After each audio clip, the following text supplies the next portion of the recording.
গুনাহ থেকে বেঁচে থাকে তাদেরকে আল্লাহ কত সম্মানিত করেছেন।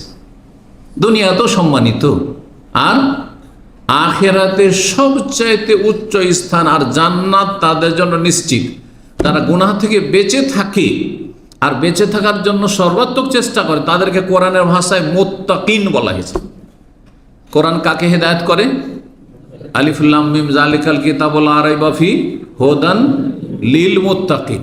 এই কোরআন সবাইকে রাস্তা দেখাবে না, কানাকে রাস্তা দেখাবে না। চোখ থাকবে তাহলে রাস্তা দেখাবে। চোখ থাকা হচ্ছে কি? আল্লাহর ভয় থাকা। কমপক্ষে আল্লাহর ভয়টা থাকতে হবে। আল্লাহর ভয় আছে, চেষ্টা আছে, গুনাহ থেকে বাঁচার জন্য, নেকি করার জন্য, জান্নাতে যাওয়ার জন্য, জাহান্নাম থেকে বাঁচার জন্য। তো তাকওয়া থাকলে মুত্তাকিনদের জন্য জান্নাত সম্পর্কে যখন ধারাবাহিক আলোচনাকে 10টি বলেছি যে তাকওয়া, মুত্তাকি জান্নাত যাবে আল্লাহ বলেছেন।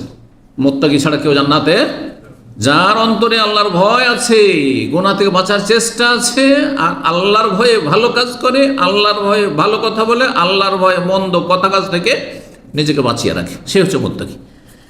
মুত্তাকিনদের যখন সম্মানজনক জীবনের কথা চিন্তা করবেন, কোরআন হাদিসে যে বলা হয়েছে ওয়ালিমান খাফা মাকাম রাব্বিহি জান্নাতান, সূরা রহমানে আল্লাহ বলছেন আয়াত নম্বর 46, যারা রবের সামনে দাঁড়াইতে হবে এই কথাকে ভয় করে তাদের জন্য 2 বাগান বিশিষ্ট জান্নাত রয়েছে। জি, জোড়া বাগান বিশিষ্ট জান্নাত রয়েছে। আল্লাহ বলছেন ওয়াম্মা মান খাফা মাকাম রাব্বিহি ওয়া নাহান নাফসা আনিল হাওয়া ফাইন্নাল জান্নাতা হিয়াল মাওয়া। রবের সামনে দাঁড়াইতে হবে, একদিন হিসাব দিতে হবে, আসর মাঠে হাজির হইতে হবে, এই চিন্তা ভাবনা যার আছে তাদের বাসস্থান হচ্ছে ফাইন্নাল জান্নাতা হিয়াল মাওয়া, জান্নাত। আল্লাহ রাব্বুল আলামিন কোরআনে কারীমে এরকম বহু আয়াত রয়েছে। সূরা নাজিয়াত আয়াত নম্বর 40-41 আল্লাহ রাব্বুল বলেছেন 7 নম্বর গুনাহ থেকে পাপ মুক্ত থাকার বা গুনাহ থেকে বেঁচে থাকার উপায় হচ্ছে দুনিয়া যে একেবারে তুচ্ছ, দুনিয়ার যে সামান্য কোনো মূল্য নেই, এ কথা সব সময় মগজে বসিয়ে রাখার চেষ্টা করা। দুনিয়ার কি মূল্য আছে? এখন এই চোখটা যদি বন্ধ হয়ে যায়, 1 কোটি টাকার মালিক, এই টাকা কার? আপনার। হ্যাঁ, তো আপনি যে এই হারাম টাকার পাহাড় তৈরি করলেন, আর হারাম টাকার কারণে আপনাকে জাহান্নামে জ্বলতে হবে, টাকাটা আপনার কোনো স্বার্থেও লাগলো না, কি লাভ? এর মতো মূর্খ কেউ আছে যে পরের জন্য আপনি কি করলেন? আপনি নিজের গর্ত খুঁজলেন পরকে উপকার করার জন্য, পরের উপকার করার জন্য। ছেলে মেয়ে সুখে খাবে, আপনি জাহান্নামে জ্বলবেন, এটাই চান? তো গুনাহ থেকে বাঁচতে হইলে কি করতে হবে? গুনাহ থেকে বাঁচার উপায় হচ্ছে দুনিয়া যে একেবারে তুচ্ছ, আল্লাহর কাছে শুধু সামান্য দুনিয়ার কথা নয়, কোটি কোটি টাকা নয়, সারা পৃথিবী এবং সারা পৃথিবীর যত ধন সম্পদ আছে সবগুলি একদিকে, এটা আল্লাহর কাছে একটা মশা মাছির ডানা সম পরিমাণ না।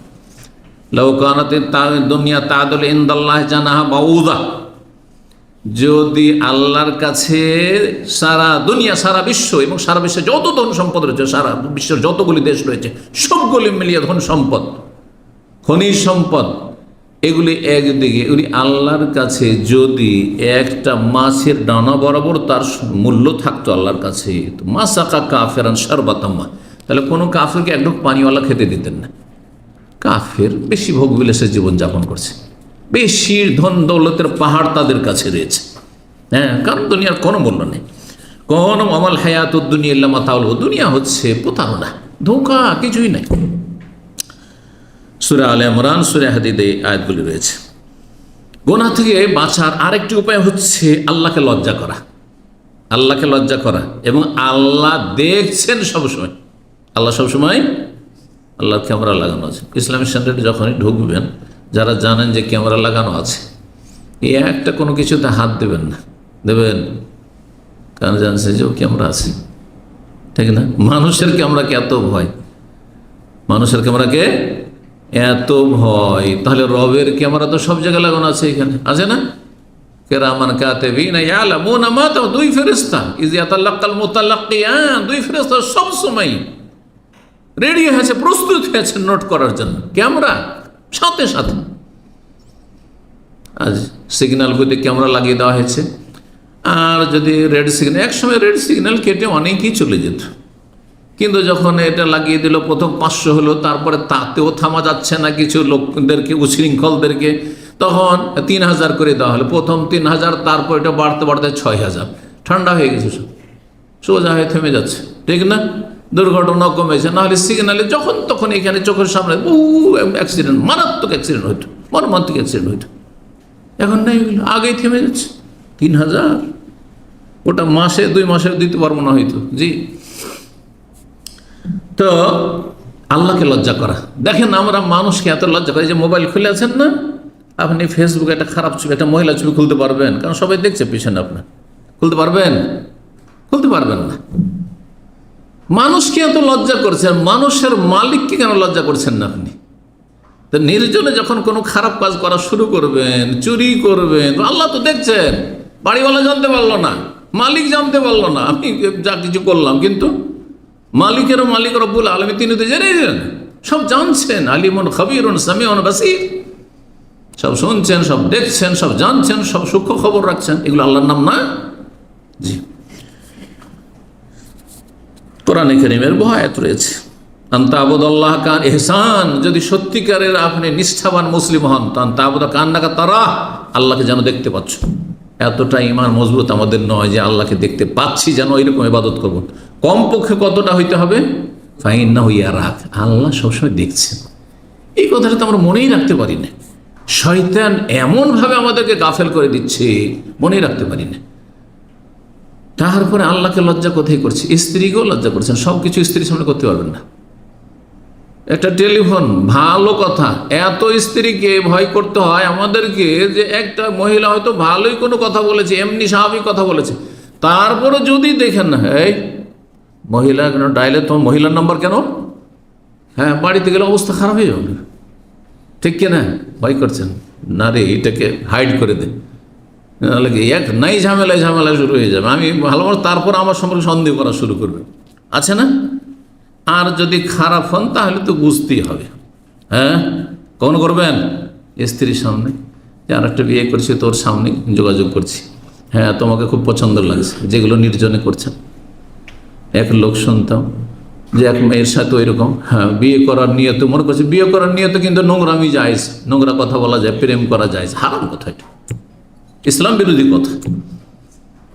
গল্প করছে, যখন একা আছে খুব আমোদ ফুর্তির গল্প করছে স্ত্রীর মতো, যখন কেউ হঠাৎ চলে আসছে রুমে, আর কার সাথে কথা বলছে, ও অমুকের মায়ের সাথে, মানে স্ত্রীর সাথে গল্প করছে। কয়টা হারাম কাজ করলেন? মানুষের গুনাহকে টেনে নিয়ে আসে, এক পাপ বহু পাপকে টেনে নিয়ে আসে।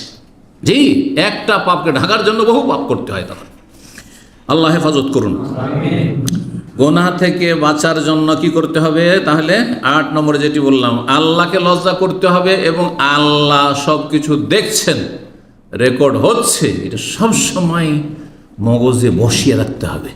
সেটা মগজ থেকে হারিয়ে গেলে হবে না, হ্যাঁ উপস্থিত হইলে হবে না, সেটা যেন সেখান থেকে সরে না যায়, কখনো সরে না যায়। যখনই একটু গাফিলতি আসছে সজাগ হয়ে যান, তাহলে গুনাহ হবে না, গুনাহ থেকে বাঁচতে পারবেন। 9 নম্বর গুনাহ থেকে বাঁচার উপায় হচ্ছে, আপনি যে গুনাহ করছেন, হাসর মাঠে যখন হাজির হবেন, আপনার পক্ষে সাক্ষী দিবেন, আপনার বিপক্ষে। কি সাক্ষী দেবে? যদি আপনি ভালো কাজ করেন তা আপনার পক্ষে সাক্ষী দেবে। কি দুনিয়াতে সাক্ষীর জন্য মানুষ খুঁজতে হয়। কোন একটা ধরেন ঝামেলা হয়ে গেছে, এখন খুঁজে বেড়াও যে কে ওই সময়টাই ছিল, আমাদের যখন কাজিয়া ঝগড়া হচ্ছিল তখন কে ছিল রে, গ্রামের অমুক ছিল, তমুক ছিল, তাই তুমি একটু সাক্ষী দিবা দয়া করে। তো কত যে অনুরোধ করতে হচ্ছে সাক্ষী দেওয়ার জন্য, কেসে জিতার জন্য, তাই না? হ্যাঁ, জমিটা যে আমার, সাক্ষী, গ্রামবাসী সাক্ষী খুঁজে বেড়াতে হচ্ছে। আর আখেরাতে হাসর মাঠে সাক্ষী খুঁজতে হবে, বাইরে থেকে নিয়ে আসতে হবে। কে সাক্ষী হবে? আলিয়ামা নাখতিমু আলা আফওয়াহিহিম, মুখে তালা লাগিয়ে দেওয়া হবে, মোহর লাগিয়ে দেওয়া হবে। ওয়া তুকাল্লিমুনা আইদিহিম, হাত কথা বলবে। ওয়া তাশহাদু, পা সাক্ষী দেবে। বরং অন্য আয়াতে রয়েছে তাশহাদু আলিম আলসানাতুহুম ওয়া আইদিহিম ওয়া আরজুলুহুম, অঙ্গ প্রত্যঙ্গ সবগুলি সাক্ষী দেবে, মাথা থেকে পা পর্যন্ত সব সাক্ষী দেবে যে পাপী, তাপী, বদমাইশ, এই কাজ করেছে, এই পাপ করেছে। আল্লাহ তুমি আমাকে দিয়েছিলেন নেকি করার জন্য, নেকি করেনি, গুনাহ করেছে। সবসময় ব্রেন আপনার বিরুদ্ধে সাক্ষী দেবে, হাত আপনার বিরুদ্ধে সাক্ষী দেবে, আপনার চোখ আপনার বিরুদ্ধে সাক্ষী দেবে, এমনকি শরীরের চামড়া, জলুদহুম, সূরা ফুসসিলাত রয়েছে, জুলুদহুম, তাদের চামড়া, ত্বক, গোটা শরীরের চামড়া, কত যে তাতে আপনি কত যে যত্ন নিয়েছেন, কত ক্রিম লাগিয়েছেন দামি দামি, সাক্ষী দেবে আপনার বিরুদ্ধে।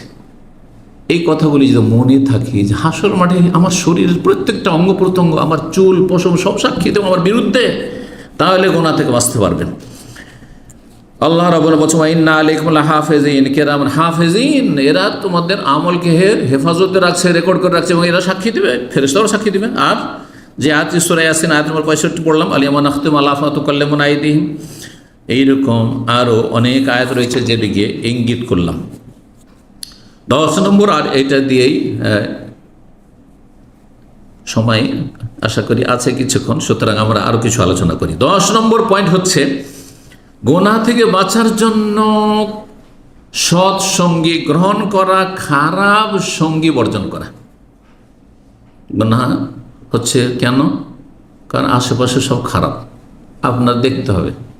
আজকাল যদি গুনাহ থেকে বাঁচতে হয়, আপনার মোবাইলটা চেক করেন যে আপনার ফ্রেন্ড সার্কেল মোবাইলে যাদের নাম্বারগুলো সেভ আছে এরা ভালো মানুষ না খারাপ মানুষ।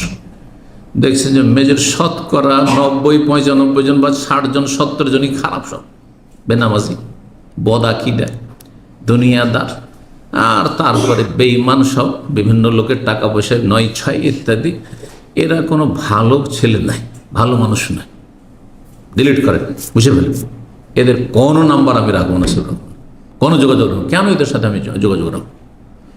ভালো মানুষ বাড়ার চেষ্টা করেন, খুঁজেন যে ভালো মানুষ কোথায় সমাজে আছে। এই প্রবাসে আছেন, দমামে ভালো মানুষ কোথায় আছে, ইসলামিক সেন্টার আসলে ভালো মানুষ খুঁজে পায় না, ভালো মানুষদের নাম্বার রাখেন।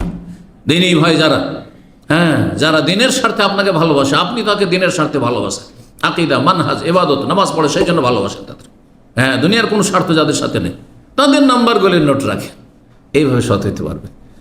রোম যদি আপনাকে কোম্পানি বাধ্য না করে, আর যদি কোম্পানির রুমও থাকে, তারপর আল্লাহ দিয়েছে আলহামদুলিল্লাহ বেতন আছে যথেষ্ট, এই কোম্পানির রুমে সব খারাপ সাথী সঙ্গে পড়ে গেছে, আমি এখানে শুধু নাম কস্তে আমার একটা সিট থাকলো, কোম্পানির পক্ষ থেকে আমি অন্য জায়গায় ভালো দিনী ভাইদের সাথে 100-200 টাকা দিয়ে শেয়ার করে ওদের রুমে থাকবো, থাকা যায় না? সৎসঙ্গ গ্রহণ করতে হবে, খারাপ সঙ্গী ত্যাগ করতে হবে।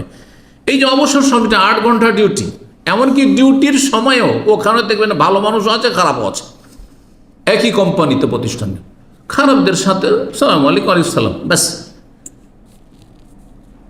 এটা কালু সালাম, মানে তাদেরকে এড়িয়ে চলা, দূরে থাকার চেষ্টা করা, দূরে থাকার চেষ্টা করা। আর ভালোদের সাথে সময় পেলে ভালোদের সাথে কথা বলা, ভালোদের সাথে গল্প করা, ভালোদের সাথে উঠা বসা করা। যখনই 8 ঘন্টা ডিউটি করে আসলেন আর আপনি এদিক সেদিক যাবেন, ভালো মানুষদের কাছে যাবেন তো ভালো মানুষের রুমে যাবেন, বসবেন তো ভালো মানুষের কাছে গিয়ে বসবেন। জি, আপনি সিগারেট খোর, বিড়ি খোরের রুমে যদি গিয়ে বসেন, তো আপনি যদি বিড়ি নাও খান, আপনার শরীর কাপড় সব বন্ধ হয়ে যাবে, হবে না? কিন্তু আপনি আতরের দোকানে গিয়ে যদি বসেন, আতর যদি নাও দেয়, এমনি দিয়ে দিবে একটু ফিরি না কিনলেও, দেবে না? যদি নাও দেয় তবুও কিন্তু কাপড় চোপড় সব শরীর সেন্টেড হয়ে গেছে, হয়েছে না? হয় নাই? ঠিক ওই রকম ভালো মানুষের সাথে যদি থাকেন, দিনই কথা যদি আলোচনা নাও করে, আতর দিল না, ধরেন আসলেন, আমি কোনো আলোচনাও করলাম না, কোনো দার্শন নেই, কিন্তু আপনি এখানে আসলে অন্তত কিছুটা আতর তো পাবেন আপনি, বুঝা গেছে? কিছুটা তো তাকওয়া পরহেজগারি আসবে। আপনি ভালো মানুষের কাছাকাছি বসার চেষ্টা করুন। এর জন্য আর একটি, যদি সব জায়গায় ইসলামিক সেন্টার নেই, কিন্তু মসজিদ আছে সব জায়গায়, মহল্লায় মসজিদ আছে। দেখছেন যে রুমে থাকলেই সব খারাপ লোক, রাস্তাঘাটে খারাপ লোক, মার্কেটে খারাপ লোক। মসজিদে বসে থাকবো, মসজিদে বসে থাকলে নেকি হবেই হবে, কোনো হবে না, নেকি হবে। হয় মসজিদে বসে আপনি কোরআন তেলাওয়াত করবেন, না হয় নামাজ পড়বেন, না হয় জিকির আজকার করবেন, না হয় দোয়া করবেন, না হলে যদি মোবাইলেও কিছু দেখেন, তো মোবাইলে আপনি ভালো একটা ওয়াজ দেখবেন, ওয়াজ শুনবেন, তিনি আলোচনা শুনবেন। তো ভালো জায়গায় বসার চেষ্টা করতে হবে, এবং রফকায়ে সু, খারাপ লোককে তালাক দিতে হবে, সম্পর্ক ছেদ করতে হবে। নবী সাল্লাল্লাহু আলাইহি ওয়াসাল্লাম, আলমারু আলা দীনি খালিলিহি, মানুষ বন্ধুর ধর্মের অনুসারী হয়, যেমন বন্ধু তেমন হয়ে যায়। ফালিয়ানজুর আহাদুকুম মান ইউখালিল, সুতরাং প্রত্যেকে যেন একটু ভেবে দেখে, চিন্তা করে দেখে যে কার সাথে তোমার দোস্তি, কার সাথে তোমার ভালোবাসা, কার সাথে তোমার মিত্রতা, চিন্তা করে দেখো। কিয়ামতের দিনে যারা খারাপ লোককে দোস্ত বানিয়েছে, বন্ধু বানিয়েছে, ফ্রেন্ড সার্কেলে সব বাজে লোক, তারা হাতের আঙ্গুল কামড় দেবে। হাতের আঙ্গুল কেন কামড় দেবে মানুষ? আক্ষেপ করে, তাই না? আক্ষেপ করে। জালেম পাপী সেই দিন কি করবে? হাতে কামড় দেবে, হাতের আঙ্গুলে কামড় দেবে। হায় যদি রসুলের সাথ ধরতাম, রসুলের অনুসারীদের সাথ ধরতাম সাল্লাল্লাহু আলাইহি ওয়াসাল্লাম। ইয়া ওয়াইলাতা, হায় সর্বনাশ, লাইতানি লাম আত্তাখিজ ফুলানান খাইলা, যদি অমুককে আমি বন্ধু না হিসাবে গ্রহণ করতাম, দোস্ত না বানাইতাম, তার সাথে যদি আমি সখ্যতা গড়ে না তুলতাম, তার সাথে যদি উঠা বসা না করতাম, লাকাদ আদাল্লানি আনি যিকরি, সে আমাকে আল্লাহর উপদেশ থেকে পথভ্রষ্ট করেছে। বাদা ইজ জানি, অথচ আমার কাছে উপদেশ এসেছে, ভালো কথা এসেছে, দিন শিখার ব্যবস্থা রয়েছে, দিন শিখলাম, জানলাম, শিখার সুযোগ পেলাম, তারপরে আমাকে পথভ্রষ্ট করেছে। আমার বাবা কত ভালো মানুষ, আমার মা কত ভালো মানুষ, আমার ভাই বোনেরা কত ভালো, আমি কেন খারাপ হয়ে গেলাম? খারাপ, হ্যাঁ হ্যাঁ, সঙ্গীর কারণেই। ওয়াকানা শাইতানু লিল ইনসানি খাজুলা, মানুষ শয়তান হোক আর জিন শয়তান, মানুষকে লাঞ্ছিত করে ছাড়ে। শেষ পরিণাম, যখন খুনি হয়ে গেলেন তখন তুই কি আর মুই কি, কোনো সম্পর্ক নেই, উধাও সে। আপনার বন্ধু আর নেই আপনার, যখন জেলখানায় সরছেন তখন, যখন মৃত্যুদণ্ড, তখন আর হিরোইনের গাঞ্জায় ফেঁসে গেলেন আর মৃত্যুদণ্ড হয়ে গেল সৌদি আরবে, তখন আর দোস্ত কোথাও উদা হয়ে গেছে। এ তো দুনিয়ার শয়তান দোস্ত উদা হয়েছে। আর আখিরাতে শয়তানকে খুঁজবেন, যে শয়তান তো আমাকে বিভ্রান্ত করে, শয়তানও পালিয়ে যাবে, শয়তান উদা হয়ে যাবে। জি না, মানুষ শয়তান কাজে আসবে না, জিন শয়তান কাজে। সূরা ফুরকান আয়াত নম্বর 27, 28, 29। 11 নম্বর গুনাহ থেকে বাঁচার উপায় হচ্ছে যে আপনি সব সময় দিন দুনিয়ার উপকারী কাজে সময় ব্যয় করবেন। এমন কাজ করবেন খুব সহজ ভাষায়, যাতে একটা রিয়াল হালাল আসবে, হালাল রিয়াল আসবে। এটা দুনিয়ার ভালো কাজ, যা আমি যাচ্ছি কিসের জন্য, একটা ডিউটি যা 10 রিয়াল পাবো, ঠিক আছে। আর না হইলে আপনি একটা নেকি, 2টা নেকি, 10টা নেকি হবেই কাজ করেন আপনি। একটা অক্ষর আলিফ, কয় নেকি পেলেন? 10 হয়ে গেল। লাম মিম কত হইল? 30 নেকি হয়ে গেল। সুবহানাল্লাহ, আলহামদুলিল্লাহ, লা ইলাহা ইল্লাল্লাহ, আল্লাহু আকবার, ওয়ালা হাওলা ওয়ালা কুওয়াতা ইল্লা বিল্লাহ, সুবহানাল্লাহি ওয়া বিহামদিহি, সুবহানাল্লাহিল আযীম। উপকারী কাজে সব সময় আপনার সময়গুলিকে ব্যয় করার চেষ্টা করবে। ডিউটি শেষ, আমি উপকারী কাজে নিজেকে, জায়েজ উপকারী কাজে আপনি নিজেকে কমপক্ষে জায়েজ কাজ, সেই কাজ। যদি কখনো বিনোদনও করতে হয়, যেন জায়েজ বিনোদন হয়। জি 12 নম্বর উপায় হচ্ছে গুনাহ থেকে বাঁচার, সেটা মরণকে, আখেরাতকে, আখেরাতের বিভিন্ন স্তরগুলিকে, আখেরাতের পরকালের হাসর মাঠের ভয়াবহতা, কবরের জীবনকে সবসময় মনে রাখার চেষ্টা করা। কবরকে যারা ভুলে যায় তারাই বেনামাজি হয়, কবরকে যারা ভুলে যায় তারাই পাপে লিপ্ত হয়। সবসময় কবর কথা চিন্তা করে, আজকে এখন এখানে আছি, যদি এক্ষুনি মারা যায়, যদি রাতেই দাফন করা সম্ভব হয় দিবে, রাত্রি দাফন করে দিবে, যদি সম্ভব হয়। না হয় তার সকালে তো দাফন হবে, হবে না, হবে না। তাহলে চিন্তা করুন, আজকে আপনাদের সামনে আছি, হ্যাঁ, কিছুক্ষণের মধ্যে হয়তো মাটির তলায় চলে যেতে পারি। এই কথাগুলি যদি মনে থাকে তো মানুষের গুনাহ হবে না।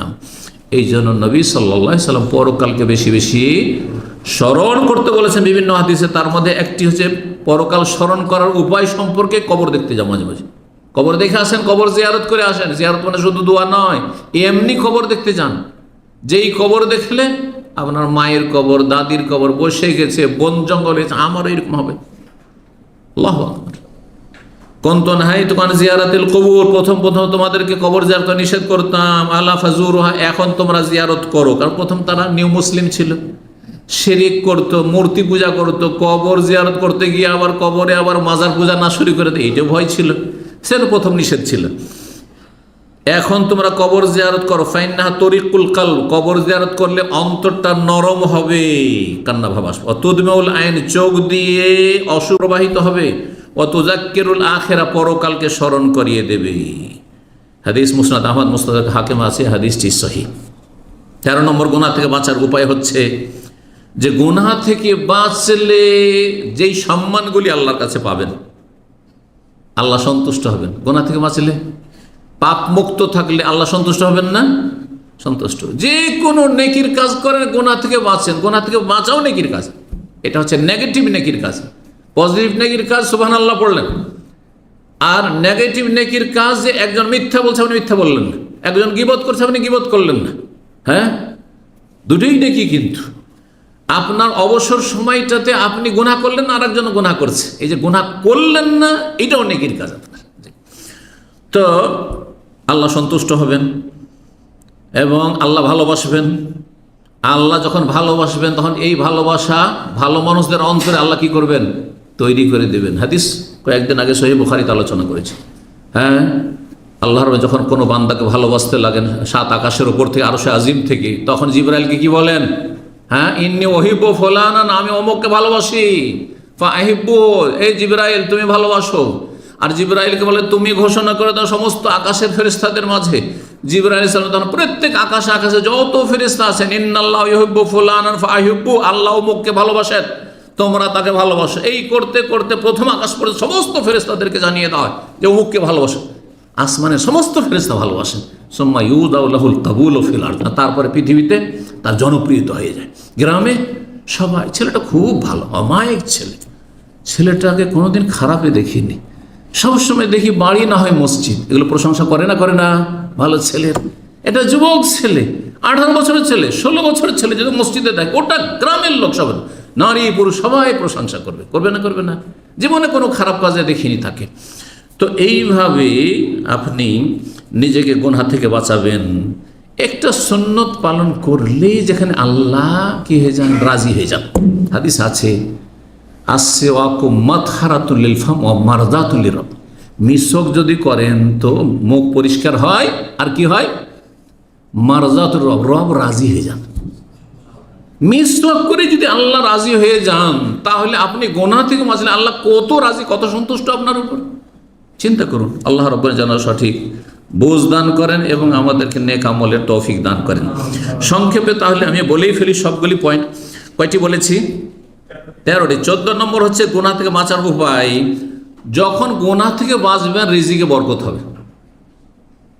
রিজিকে বরকত হবে, যা আছে আরো ভালো, শরীরটা ভালো থাকবে, এটা রিজিক।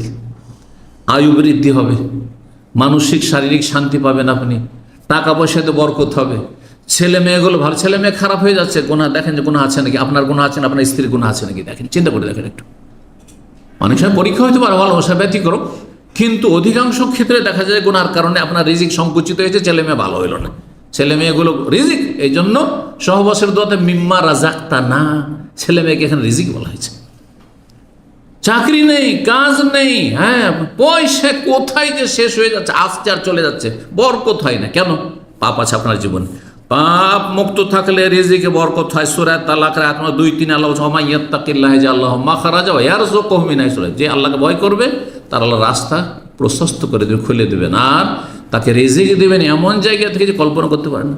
এটা গরিবের ছেলে জীবনে কল্পনা করেননি যে আপনি সৌদি আরব বসবেন আর রিয়াল কামাবেন, এখান থেকে অর্জন করবেন, আর তারপরে আপনি ফোরম্যান আর সুপারভাইজার হয়ে যাবেন, কোনো শিক্ষাগত যোগ্যতা নেই, হ্যাঁ, আর এখানে এসে আপনি এলেম শিখে মাশাআল্লাহ একজন মুত্তাকি পরহেজগার হয়ে যাবেন, জান্নাতের পথে লেগে যাবেন, সহি আকীদা পেয়ে যাবেন। বিদাতি এলাকা, জানেন না যে সহি আকীদা কি জিনিস, কিছুই জানতেন না। এগুলো রিজিক। রিজিকের দ্বারকে প্রশস্ত যদি করতে চান তাহলে কি করতে হবে? গুনাহ থেকে বাঁচতে হবে। 15 নম্বর হচ্ছে, যারা গুনাহ থেকে বাঁচে হাসর মাঠে যখন হাজির হবে, ফেরেশতারা দলে দলে এসে তাদেরকে আহলান ও সাহলান করবে, আর কি বলবে? ওয়াবশিরু বিল জান্নাতিল্লাতী কুনতুম তুআদুন। সুসংবাদ আছে জান্নাতের, যে জান্নাতের ওয়াদা তোমাদের সাথে রয়েছে আল্লাহর পক্ষ থেকে। আর তার আগে কি রয়েছে? ইন্নাল্লাযী ক্বালা রাব্বুনা সুম্মাস্তাকামু তাতানাজ্জালু আলাইহিল মালায়েকা আল্লা তাখাফু ওয়ালা তাহজানু। ভয় নেই, চিন্তা নেই, কোনো চিন্তা করিও না। তোমার হিসাব নিয়ে কোনো চিন্তা করিও না। কবরে নামানো হয়েছে, কোনো চিন্তা করিও না। মরণের সময় মালাকুল মউত এসছে, রহমতের ফেরেশতা, কোনো চিন্তা করিও না। আল্লাহ তাখাফু ওয়ালা তাহজানু। আল্লাহু আকবার। ওলামারা বলেছে আয়াত মৃত্যুর সময়ও এবং কবরেও, আর হাসরের মাঠে জান্নাতে যাওয়ার আগে যখন হিসাব নিকাশ শুরু হবে তখনও ফেরেশতারা এইভাবে উৎসাহিত করবে এবং জান্নাতের সুসংবাদ দিবে। 16 নম্বর হচ্ছে, গুনাহ থেকে যদি বাঁচেন তো আল্লাহর সন্তুষ্টি হাসিলের মাধ্যমে আল্লাহর দর্শন, দিদার লাভ হবে। আল্লাহর দিদার কথা আমাদের দেশের লোকেরা বুঝে, ফার্সিতে বুঝে। হ্যাঁ, দর্শন বলেন না, দিদার মানে কি? হাসর মাঠে যদি আল্লাহকে দেখতে চান, জান্নাতের চাইতে বড় নিয়ামত হবে আল্লাহর দিদার, আল্লাহকে দেখা। এর নিয়ামত কারা পাবে? যারা সৎকর্মশীল, যারা গুনাহ থেকে বেঁচে থেকেছে। সূরা তওবার আয়াত নম্বর 72 আল্লাহ এই কথাই বলেছেন, ওয়াদাল্লাহুল মুমিনিনা ওয়াল মুমিনাত, মুমিন মুমিনাতের সাথে আল্লাহ ওয়াদা, জান্নাতিন তাজরি মিন তাহতিহা আল-আনহার খালিদিনা ফিহা ওয়া মাসাকিন তাইয়্যিবা ফি জান্নাতিন ওয়া রিজওয়ানুম মিনাল্লাহি আকবার। আল্লাহ রাব্বুল আরো বলেছেন সূরা ইউনূস আয়াত নম্বর 26-এ, লিল্লাযিনা আহসানুল হুসনা, যারা ভালো কাজ করে যাবে, হ্যাঁ, নেক হবে, নিষ্ঠাবান হবে, ভালো মানুষ হবে। ভালো মানুষ কারা? যারা গুনাহ করেন না, নেকি করে, আর ভালো মানুষ। হ্যাঁ, আর আল্লাহর সাথে এহসান, মানুষের সাথে এহসান করে, আল্লাহর হক আদায় করে, মানুষের হক আদায় করে, তাদের জন্য আল হুসনা, জান্নাত রয়েছে, ওয়া জিয়াদা, আর বোনাস রয়েছে। বোনাস কি? এই বোনাস হচ্ছে আল্লাহর দর্শন, আল্লাহর দিদার, আল্লাহকে দেখতে পাবেন। এই তাফসীর করা হয়েছে। কয়টি বললাম? 16। 17 নম্বর, গুনাহ থেকে বাঁচার জন্য সহযোগী হবে তওবা ইস্তেগফার, বেশি বেশি পাঠ করে, বেশি বেশি তওবা করে। যখনই গুনার, অনেক সময় রাস্তাতে চলতে ফিরতে একটা অন্যায় কথা হয়েই গেল, বিশেষ করে যারা গাড়ি চালান, মেজাজটা গরম হয়ে গেল একটা লোকের গাড়ি চালানো দেখে, যেখানে একটু জোরে চালাতে হবে, একেবারে মানে মন্থর গতিতে, দিমাগ খারাপ করে দিল, ঠিক না? মানে রাস্তায় মাঝ রাস্তায় দাঁড়িয়ে গেছে, করছে না, হঠাৎ করে এমন করছে যে মনে হচ্ছে আপনার গাড়িকে মেরেই দিবে, একবার এইদিকে একবার ওইদিকে, করছে না? কন্ট্রোল করা যায় না অনেক সময়, তখন জবান দিয়ে গুনাহ বেরিয়ে যায়, গাল বেরিয়ে যায়, খারাপ মন্তব্য হয়ে যায়, গীবত হয়ে যায়। হলো না, সাথে সাথে আপনি সমাধান, আস্তাগফিরুল্লাহ আস্তাগফিরুল্লাহ লা হাওলা ওয়ালা কুওয়াতা ইল্লা বিল্লাহ আস্তাগফিরুল্লাহ, সংশোধন। জি, উচ্চবাচ্য হয়ে গেলে সাথে সাথে তওবা ইস্তেগফার করুন। যে কোনো সময় যত বেশি বেশি তওবা ইস্তেগফার করবেন, তত বেশি গুনাহ থেকে বাঁচতে পারবেন, কারণ আল্লাহ আপনাকে ভালোবাসেন। ইন্নাল্লাহা ইউহিব্বুত তাওয়াবিনা ওয়া ইউহিব্বুল মুতাত্তাহিরিন, আল্লাহ তওবাকারীদেরকে ভালোবাসেন। যারা পবিত্র থাকার চেষ্টা করে, পবিত্রতা অর্জন করে জাহিরি বাতিনি, তাদেরকে আল্লাহ ভালোবাসে। 98 সর্বশেষ, চিন্তাশীল হওয়া গুনাহ থেকে বাঁচার জন্য, যে গুনাহ নিয়ে আল্লাহর সামনে যদি হাজির হই, তাহলে আমি হাসরের মাঠে সবচেয়ে নিঃস্ব হয়ে যাব, সর্বহারা হয়ে যাব। সহিহ মুসলিমের হাদিস রয়েছে, আতাদুরুনা মাইল মুফলিস, জানো নিঃস্ব কে? তখন সাহাবীরা বলছেন, নিঃস্ব আমাদের মধ্যে সর্বহারা ওই যার কাছে টাকা নেই, পয়সা নেই, মাল্লা দিরহাম ওয়ালা মাতা, কোনো মাল সামানও নেই, বাড়িতে রুমে দেখছেন কিছুই নেই তার, আর টাকা পয়সাও নেই, কিছুই নেই, সে হচ্ছে সর্বহারা, কিছুই নেই। দুপুরে যে কি খাবে, এখন যে রাত্রে গিয়ে কি খাবে, তার বাড়িতে কিছু নেই, তার বাসায় কিছু নেই, সে হচ্ছে মুফলিস, মাফি ফুলুস। মুফলিস মানে যার মাফি ফুলুস, ফুলুস থেকে মুফলিস শব্দটি কিন্তু, জি, ফুলুস মানে পয়সা, আর মুফলিস মানে যার কাছে পয়সা করি একটা কিছু নেই, সে হচ্ছে মুফলিস। তো সাহাবীরা ওইভাবে বললেন যে মুফলিস তো আমরা এটাই মনে করি সর্বহারা। তখন নজওয়ান, না, সর্বহারাকে নেকির পাহাড় নিয়ে হাসরের মাঠে হাজির হবে। কিন্তু মানুষের এত হক নষ্ট করেছে, কার বেঈমানি করেছে, কাউকে মেরেছে, কাউকে জুলুম করেছে, আর কাউকে মিথ্যা অপবাদ দিয়েছে, কারো গীবত করেছে, কাউকে খুন করেছে, ইত্যাদি ইত্যাদি, এইসব করে এসছে। নেকি দিতে দিতে নেকি সব শেষ। নেকির পাহাড় ছিল, জান্নাতে যাওয়ার মতো যথেষ্ট নেকি ছিল, সব শেষ। তারপরে কিছু লোক চলে আসলো কেস নিয়ে, আল্লাহ আমার জুলুম করেছে, আর কি দেখো নেকি নেই ওর, তো কি তোমার গুনাহ আছে? বলছে আল্লাহ আমার গুনাহ নিয়ে তো জাহান্নামে যাচ্ছে। ঠিক আছে, গুনাহটা চাপিয়ে দেওয়ার পর তুমি জান্নাতে চলে যাও, পরের গুনাহ নিয়ে জাহান্নামে চলে গেল, এত নেকির পাহাড় থাকা সত্ত্বে। তো যেই ব্যক্তি গুনাহ করবে, সে আল্লাহর হক নষ্ট করে মানুষেরও হক নষ্ট করবে, সেই ব্যক্তি হাসর মাঠে কি হবে? সর্বহারা, নিঃস্ব হবে। যাতে করে আপনি নিঃস্ব না হন, সেই দিন কেউ আপনার পাশে দাঁড়াবে না, আপনার স্ত্রী, আপনার ছেলে মেয়ে, আপনার বাপ মা, আত্মীয় স্বজন, সবাই আপনাকে ছেড়ে পালাবে। ইয়াউমা ফিরুল মারউ মিন আখিহি ওয়া উম্মিহি ওয়া আবিহি, একে অপরকে ছেড়ে পালাতে শুরু করবে, দেখলেই পালাবে, দেখলে কেউ কার কাছে আসবে না। লিকুল লিমরিইন মিনহুম ইয়াউমাইযিন শাআনুন ইউগনিহি, সেদিন সবাই নিজেকে নিয়ে ব্যস্ত থাকবে। সুতরাং আপনি সেই দিন হাসর মাঠে যেন সর্বহারা না হন। আল্লাহ রাব্বুল আমাদেরকে যেন উপকারী জ্ঞান দান করেন।